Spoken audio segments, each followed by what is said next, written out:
Welcome to the I Love CVille Show, guys. It's great to be with you. Fantastic, point of our lives. My name is Jerry Miller. We're live in Charlottesville, Central Virginia, the Commonwealth, the country, and the world on the I Love CVille Network. What we're doing here at this network is we're talking about life and how people are going about it in a time of COVID-19 and the coronavirus with everyday people we come across. We spotlight the best of Charlottesville, Virginia. All we are trying to do with this program is offer an approachable platform to talk with folks that live in our community. And I think now in today's world, there are so many topics that apply to Charlottesville in our everyday life, whether it's going to restaurants or going to coffee shops or having cocktails at Maya in Midtown or having a cup of Joe at Shenandoah Joe's on Preston Avenue. There's so many things that apply to Charlottesville that apply globally. So I think what we're going to do with today's program, and I love connecting with you guys, is we're going to welcome people that I think you should hear from. Friends, people that certainly are having an impact on the community. Judah Wickower is our director, and we're grateful for Judah Wickower. Judah, my friend, why don't we go to the Skype line, and let's welcome Dave Fafara to the show. Dave, thank you kindly for joining us on the I Love CVille Show. I'm going to get out of your way and just give you the floor, give you the platform. COVID-19, Shenandoah Joe's, and the Fafaras. What's going down, my friend? Good afternoon, sir. How you doing? Doing well, my friend. Good. Hey, first of all, we want everybody to be safe, take care of their families, take care of their loved ones and stuff like that, because really serious stuff, and we want people to really take care of themselves. And our thoughts and our prayers are with the people at the hospital and all the people, all the doctors, everybody who's on the front lines and stuff like that. So that's first and foremost and stuff like that. And we just talk about Charlotte or whichever way you want to go and stuff like that. All of our shops are still open. We're doing our best to follow and heed the rules.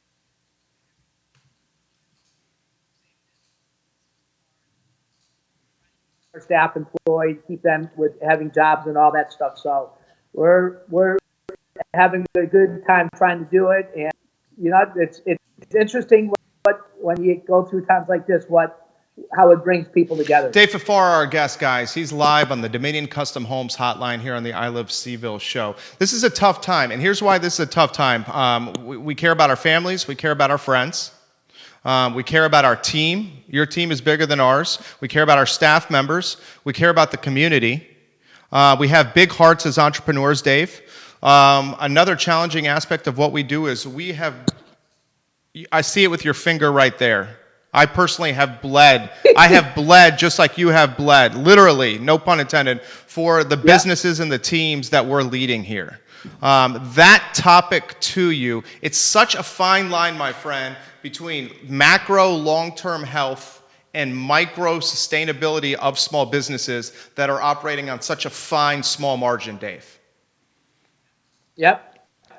So with that being said, I mean, you look at the long picture, and we've been in business for about 20 years, and my wife and I have been extremely blessed by the community and the support that they've given us. And at this time, with our staff and the community, it's our turn to give back to the community and help out as much as we can as a small business, with keeping and making sure that they're healthy and they're doing what they can do to keep safe and all that, but also thinking of all the other small businesses in the community and what Charlottesville can do to help the small businesses, keep them afloat, keep them viable, keep them a part of the community, and not to see them all, end up on the wayside or closing and stuff like that. So there's a lot of things I think Charlottesville can do right now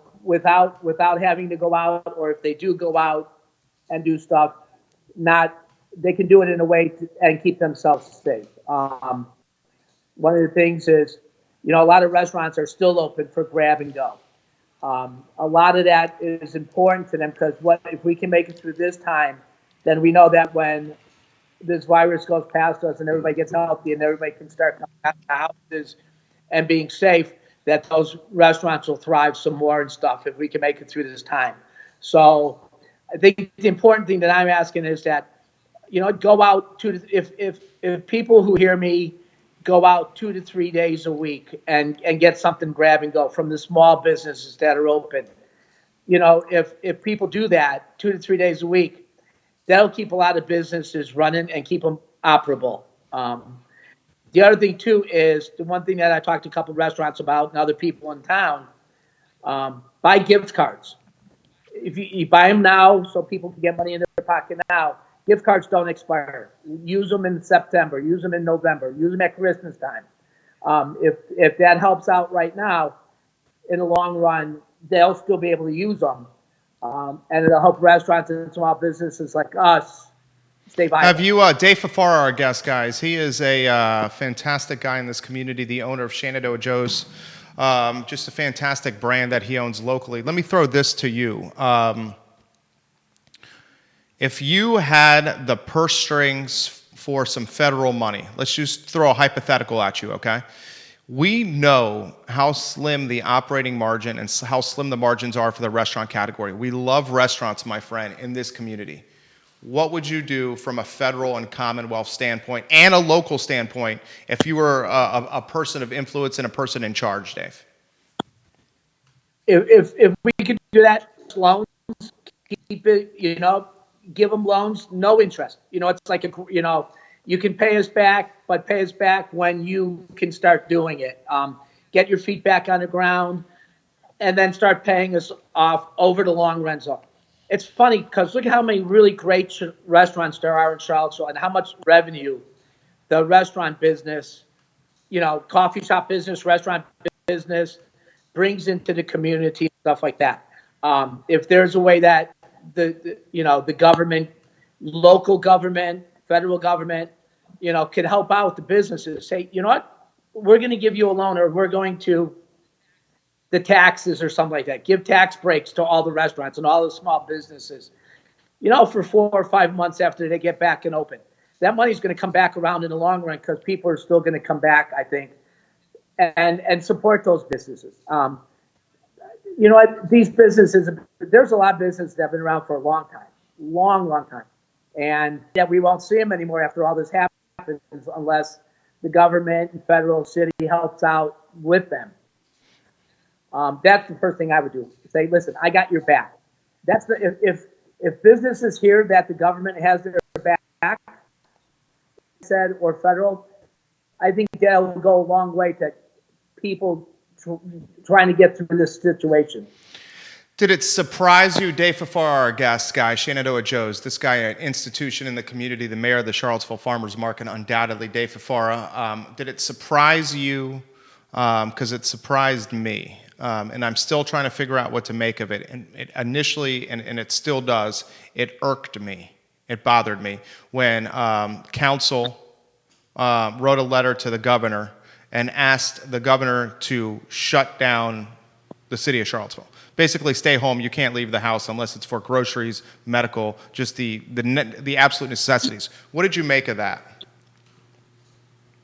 I was a little bit surprised by it, just because I know how important businesses are. And I think that people are heeding the warning as much as they can, as best as they can. I don't see groups of people hanging out. I don't see people at Virginia Beach and spending time on the beach and stuff like that. I think Charlottesville as a whole, I think they're really smart and they are heeding it. And I think that's part of the educating that, the community has in a way of, people understanding how important this is and stuff. But I still think that people still need to go out, get some fresh air, because I think that in the long run, if people are trapped at home, I think it could be good in the long run, in the cabin fever and maybe a different version of PTSD. Dude, I freaking have huge cabin fever. Our personalities are very, very similar, man. I thrive off being around people. and I'm trying to practice social distance. I mean, shit, we're doing this via Skype. There's nothing I'd rather be than sitting next to you and just kind of jacked up and feeling off each other's energy back and forth. We're doing this via Skype, so I'm trying to make changes. I mean, it's so tough, my friend. And you know how good I am at Skype. Well, you're doing a good job.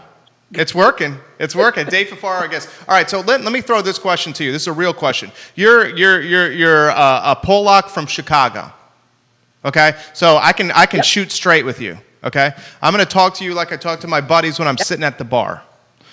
Okay. What scares the shit out of you with this whole situation that we're at in Charlottesville coming out on the other side? Which way? Personally, as a business? Or all the above.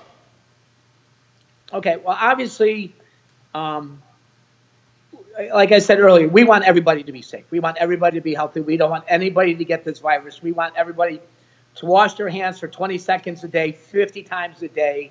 Don't touch your face. Heed the rules. You know what? Go back to that book, what I learned. Back and read that book and reread it, because we learned how to wash our hands in kindergarten and when we were 4 years old, 5 years old. They stay away. You know what? If you're not sure, stay home. You know, because a lot of people are doing a great job of heeding that law and that rule and stuff like that. But we still need to get out and get some fresh air. Take a walk around the block. Check. You know what? Check your neighbors. Be neighbor to somebody the other day. And it was like the old school. They were at the end of the cul-de-sac. The parents were sitting on the porch, and the kids were all having a good time in the street. And, you know, be neighbors. Check in on them. Be friendly. Be cordial. You know, I think in bad times it brings out the best of people. Amen. You know. So I think but that's the one part. And then as a business, you know what? There's some really good businesses in town that really need people's help and stuff like that. And you know what? Like I said earlier, buy a couple gift cards or buy grab and go stuff 2 to 3 days a week. It'll keep people in business. It'll keep people employed. It'll keep people, put smiles on people's faces. You know, I think that's the people are not smiling right now because they understand how serious this is. That people can still smile and still laugh and have a good day, even though it's really brutal time. Can you make us smile right now?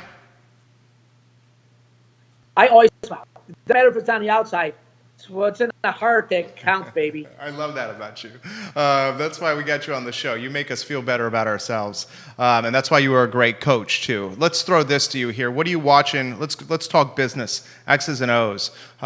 We have a lot of guys like us on the show, small business owners.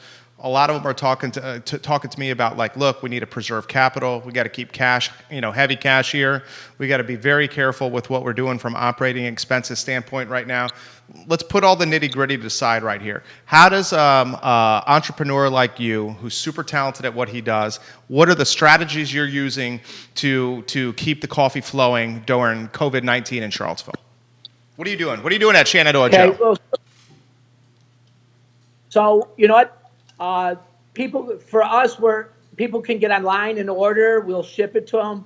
One of the things we're talking about is possibly delivering pounds of coffee around the community and stuff like that. People could place their order online or call in and ask for delivery. We're going to probably start that next week.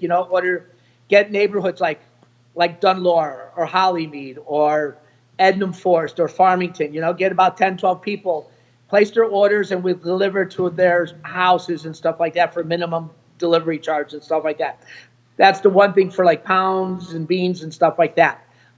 People can still come in to get a cup of coffee, and people from the hospital that come in, get their coffee, and then go to work. We have the police officers, the fire department, the EMTs that have coffee throughout the day. So we're helping out in the community. We've always helped out with that.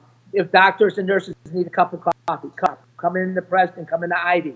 Tell them you're a nurse, you're a doctor, you need a cup of coffee. Get it and go.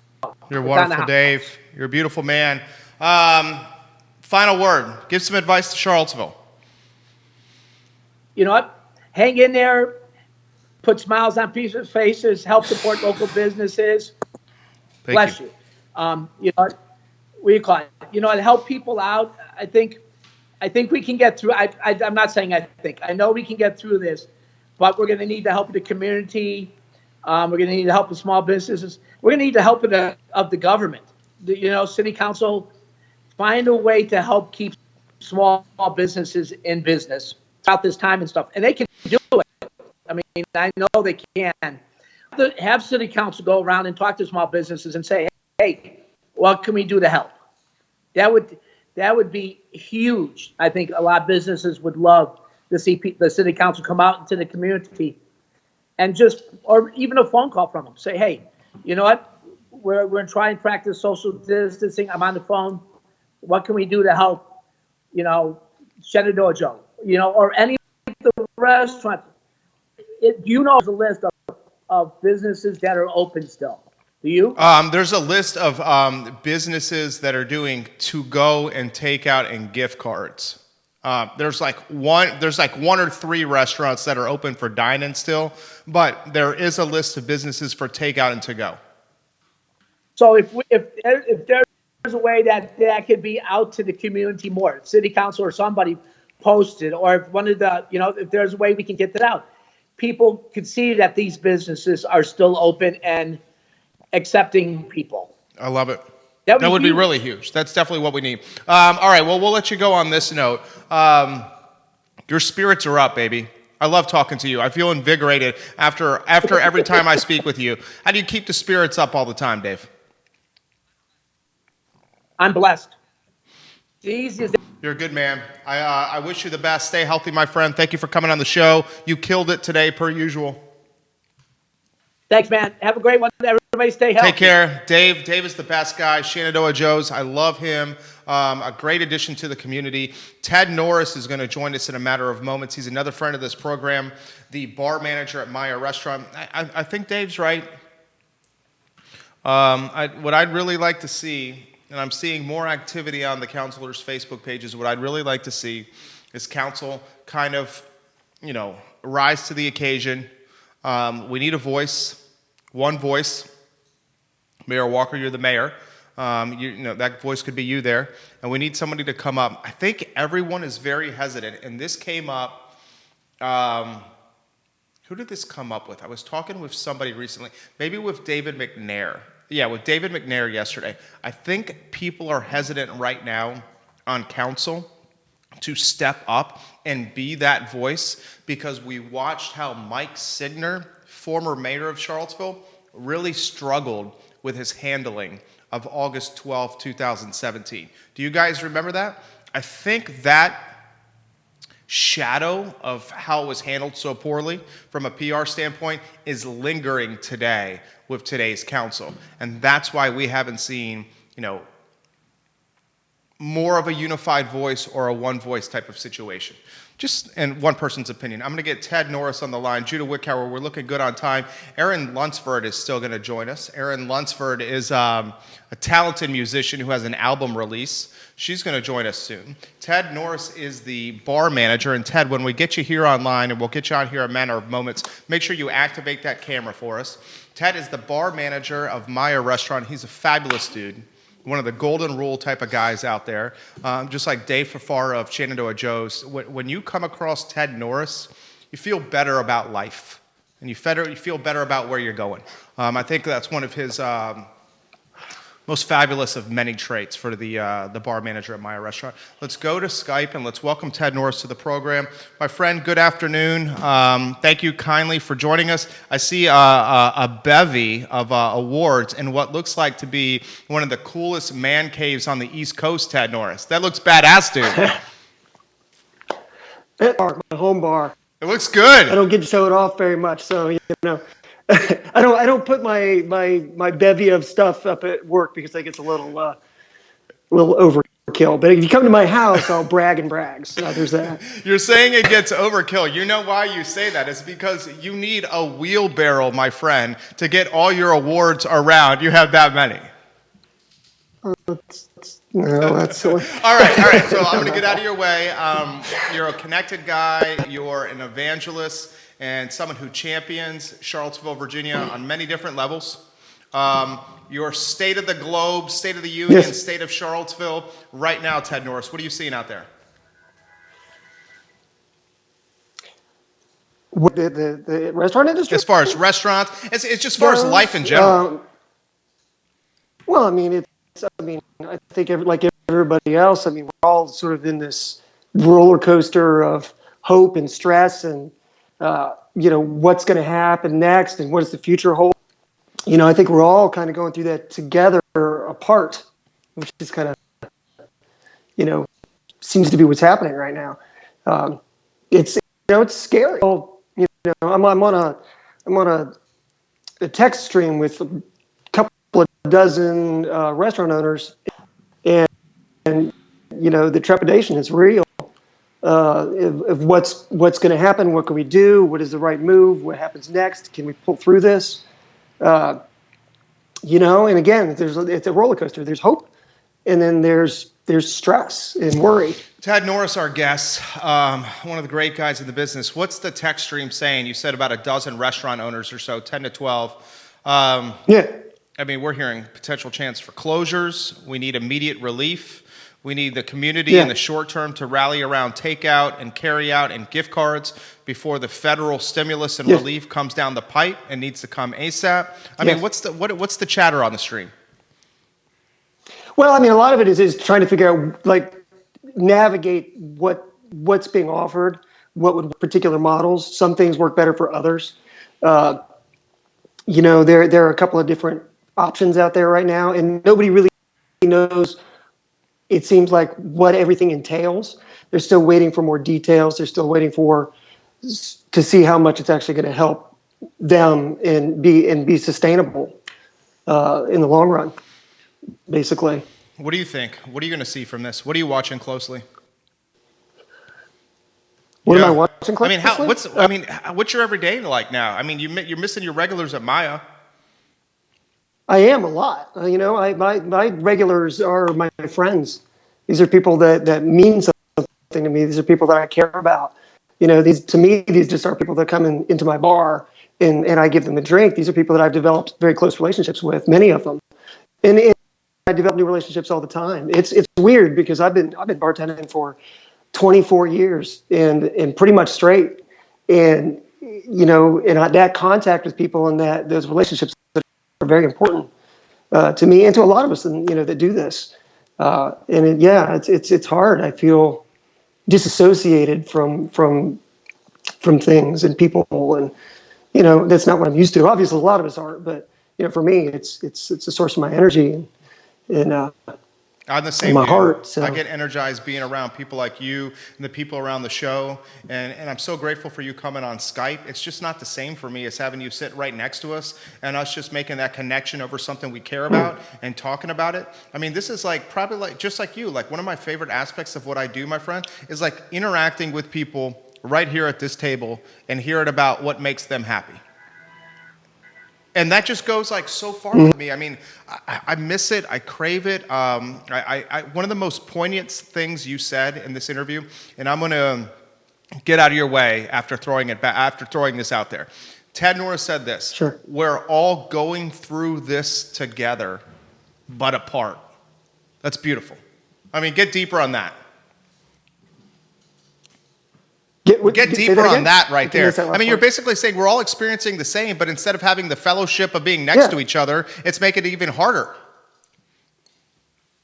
Yeah, it's interesting. It's interesting how this is all going to play out because we don't know what the future holds. And it seems like, to me, it's almost like after this is all over, there's going to be the before time and the after time.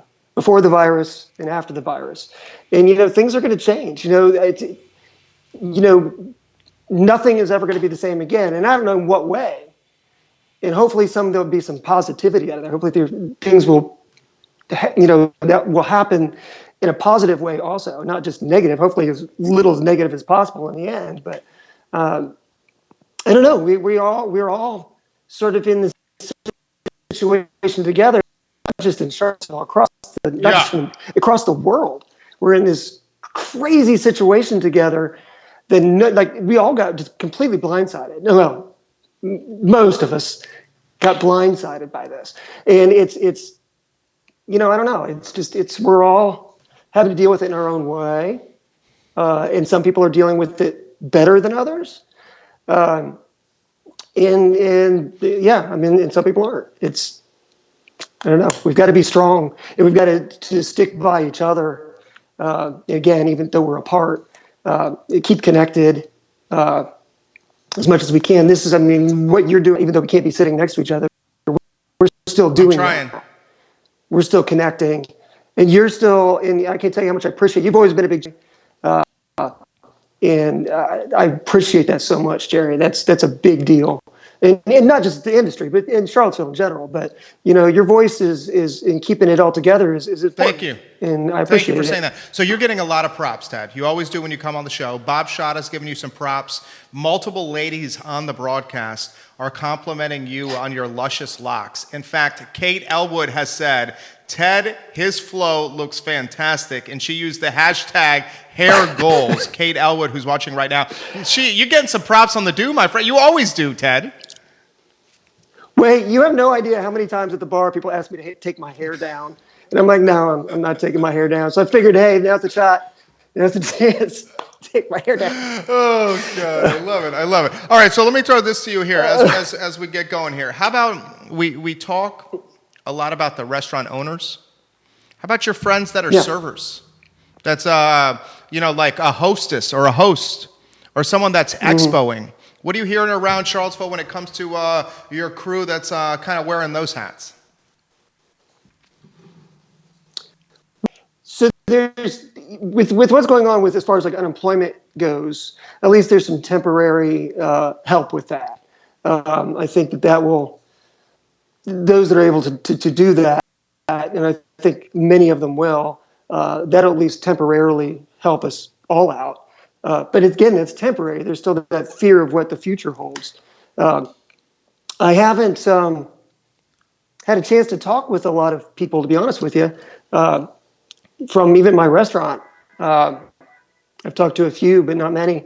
I think everybody's kind of holed up and going through their own trepidations right now. But there's a lot of things out there for people in the industry. There's Grant Biz, by the way. I just found this out. Going on today until 4:00. The catering outfit has a Cisco truck coming to what is it? This 221 Carlton Road till 4:00 today. And if you bring your last paycheck and you're in the industry, they're giving out like boxes of food if you're in that kind of mood, Walter Slawski at this point. Yeah, so I think that's something important to know. And look for there's a lot of grant programs and things that people can apply for. Those will be helpful. I don't know how helpful they are, but you can at least look into them. It's rare. Yeah. It's rare that I say what I'm about to say.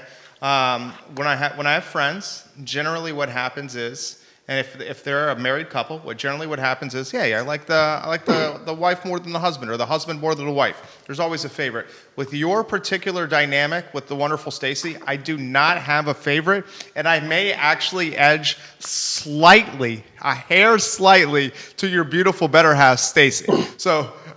Okay, so I would be remiss not to ask a question about Stacy. She's phenomenal, and how this is impacting the animal community, the nonprofit animal community. Give us some insight. Yeah, well, she has got a lot of stress about that. Because the animals are still in need, and with what she does with the House Project, HOWS project. Those animals are still very much needed, and maybe even more so now. The more that people are hurting, a lot of times people don't pay attention to the fact that they're animals. I mean, obviously many of us do, but with what the world that she lives in and what she does to help, she's worked with a lot of people really taking the best care of their animals. So they're in need also, and it also. She's trying to keep raising the organization, and that's, everybody's afraid for their money right now. So that's coming out a little less. She's worried. And plus just going in, because they have to go out, they have to go to these homes. They have to go But they're going out. They're still doing it. They're practicing distancing. They have a safety protocol in place. So they're following the rules that they need to follow to continue doing it as best as they can.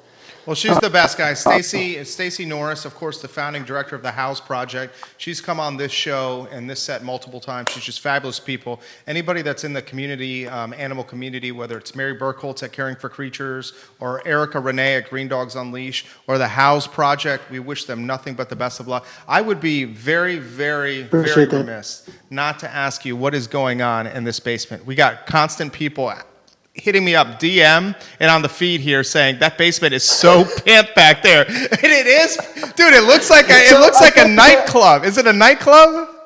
Look, I got to tell you this.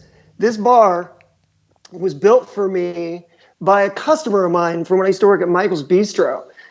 He literally, it's built out of stone, and he said, if you ever want to build a bar, just let me know. He came over to my house for nothing. And built with the cost of, I paid him money anyway but he said he didn't want anything, and he built my bar for me out of stone for cost, and this was years ago. But it's my dude. It looks so good. Can I see it again, Ted? Let me see what's back there. It is so cool. You got top shelf booze over there. You got great seats. I love the lighting. I love the brick wall right there.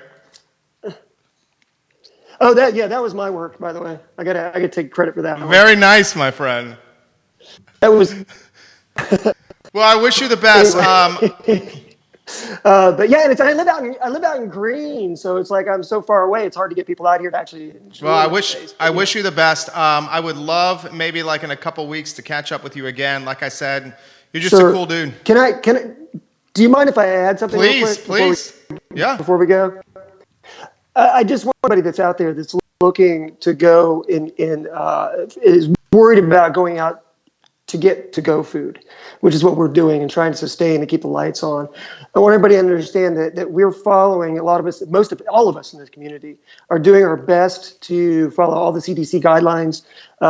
Maya in particular, and I'm sure many, many others, we're gone to a system now where we don't even know connection with, you call, you put in your order, you put all your payment over the phone, you show up, your food is on the patio, nice. You pick it up, and then you could, so there's no actual touching people at all. I just want people to know that, and we're following all that. People are taking online classes to make sure that we're cleaning up properly and being sanitary. As sanitized as possible, and we're running skeleton staffs, so there's very few people in there, and everybody's we are safer than probably going to the gas station to pump gas into your car. I just want people to know that you're about as safe as you can be picking up to-go food. So keep doing it. Keep the community going. Tip big, so we can keep the lights on. Hey. I'm grateful. I wish you the luck, the best, man. Stay safe. Thank you. Yeah, hey, have a good one. Take care. Ted Norris, guys. Ted Norris, bar manager, Maya Restaurant. Fabulous people and a very good friend of this program. I'd say one of the coolest, if not the coolest, basement that we've seen so far on the I Love CVille show. You know one of the cool things about getting the guests via Skype this way is we're doing a couch tour of everybody's like home office or basement. Right now, number one on the couch tour of home offices or basements via I Love CVille Skype, I've got to say it's Ted Norris's basement. Dude, that basement was like Miami Vice meets nightclub, meets gentleman's club, meets top shelf booze, fantastic lighting, nice brick accent wall, and that orange wall today. I love it. I love it. I love it. Ted Norris, thank you very much. What we're going to do next is we're going to try to welcome Erin Lunsford to the program. She's a fabulous vocalist and musician. We're going to get the musician's perspective on how COVID-19, how the coronavirus is impacting musicians everywhere. We're going to go to one of the best that we know in Charlottesville, and Erin Lunsford. She's got an album she's releasing soon. She is a joy to hear her perform anytime you have an opportunity to hear her sing. We're going to go straight to Erin. Thank you, Erin, for joining us this afternoon. How are you, Erin? It's our pleasure. I can't wait to get to your album. Before we do, I'm going to get out of your way. Obviously, COVID-19 and the coronavirus, the big conversation for everybody. What are you seeing in your world? Ties to Charlottesville, ties to Richmond, the music scene everywhere. What are you seeing? Give us some firsthand perspective. So, from my perspective, I'm releasing an album on Friday, and I had about a month and a half of touring planned around that, and everything just was canceled, which I think is the right call. But pretty disappointing. A lot of time and effort and money put into building up this tour and all of the promo around it. I mean, you and I were supposed to meet in person, just as one example, different things scheduled to try to promote it and to meet face to face with fans and put the album out there. Now I just have a ton of physical CDs that I got to sell somewhere. Well, I appreciate your hustle. We were supposed to do a show, and I was very much looking forward to it. Like I said, you're so dynamic on stage, just captivating folks with your vocals. What do you think is the future here? You, I noticed, did a killer online stream. You had a ton of viewership, a ton of engagement. Mm-hmm. Is that the future, or is that short term? I mean, how are musicians like you going to keep the well-earned money coming in? Is it online performing? It seems to be kind of filling the gap in the meantime. If nothing else, it's a great way to connect with people. Other musicians from Charlottesville do live streams as well, because it makes it feel like you're in a private performance. But yeah, in the meantime, I think that's what I'm going to try to do. I'm trying to keep it different every week, so I've been theming each of the shows and trying to keep it, engaging and appealing to everybody, so they're not getting the same thing every week. And I'm doing giveaways, and I'm also usually for each of these shows, I'm going to have a charity that I benefit as part of the proceeds will go to that. But yeah, trying to keep it interesting and fresh. And yes, I think I'll be doing this for a while. I'm so curious. Why'd you make the move to Richmond? You're missed in Charlottesville. Oh, thank you. I miss Charlottesville so much. I played in Charlottesville on Valentine's Day, and then I was there once in March. Actually, I got this top on the downtown mall at that new vintage to the Southern. Nice. I can't remember what it's called. That's a good purchase. But anyways, I love Charlottesville. Thanks. How about Richmond? Talk to us about Richmond. I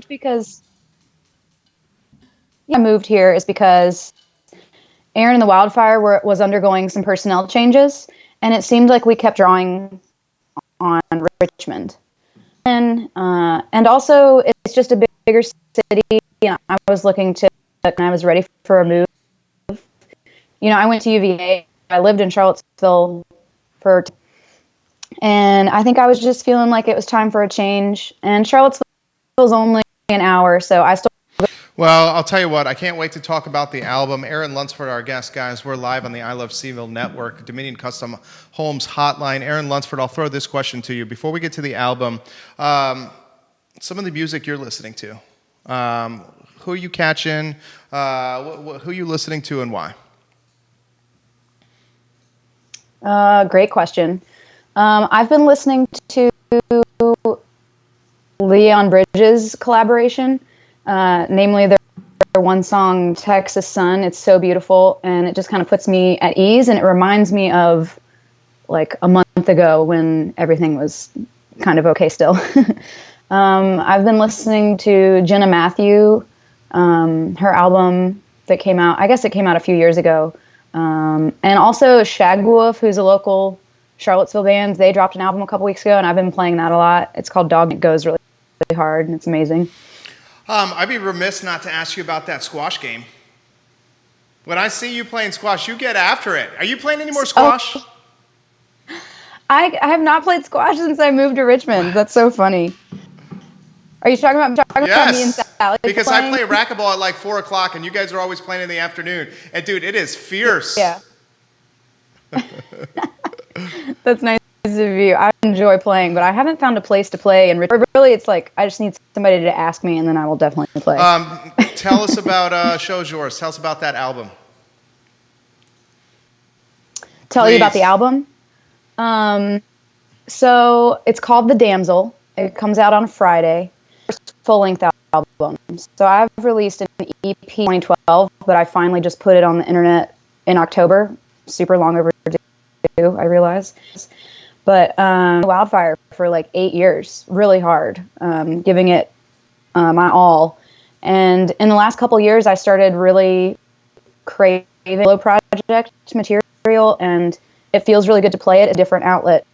So this album came together. Some of the songs are 8 years old because I just haven't recorded in that long. But I'm really proud of it. It's songs of my family. It's songs about unrequited love.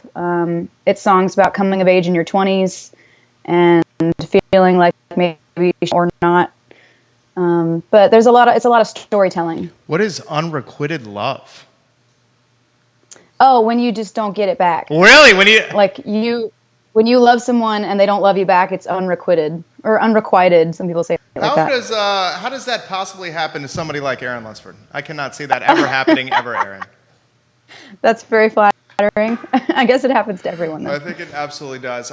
You seem really at a good, happy place with the album. I admire the vulnerability, the courage it takes to show vulnerability like that with any musician. And I think that is what makes you guys people we listen to and choose to kind of like escape from our real life from by listening to your music and your vocals. I mean, how about the sense of vulnerability in finishing this album? I mean, that's big time, right?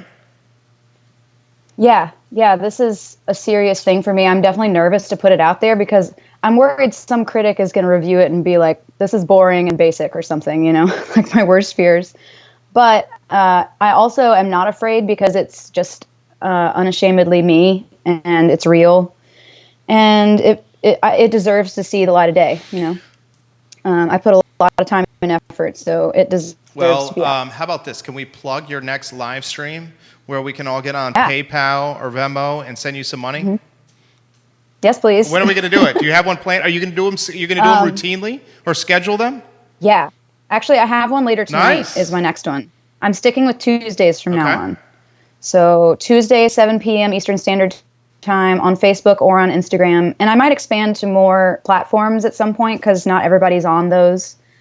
I mean, it seems like almost everyone is. But I've had a couple requests to do like YouTube or something open-ended. So, but for now, Facebook and Instagram, Tuesdays, 7 p.m. Is it hard for you to bring the energy when you're by yourself or maybe with one other person in a room on a live stream? It's definitely different. I thrive off of that audience energy and the interaction. It's probably my favorite part about live performance is the connection that you get with the audience. But I'm doing the best I can, and the comments help, when people are responding and liking and saying, play this or play that, or I liked when you did this, or even just being like, hi, I'm listening, makes a big difference. Have you thought about this? And we'll wind down the interview and then let's plug the live stream again and also the album. Have you thought about this maybe as a positive person, I'm a glasses half full type of guy, maybe what's happening now with live streaming and artists basically having their own stage with live streaming anytime they want, it's like the democratization of music, and it's further going to put more power into the hands of musicians and less power into the hands of labels, which is good for musicians everywhere. I mean, maybe that's a positive we take from this.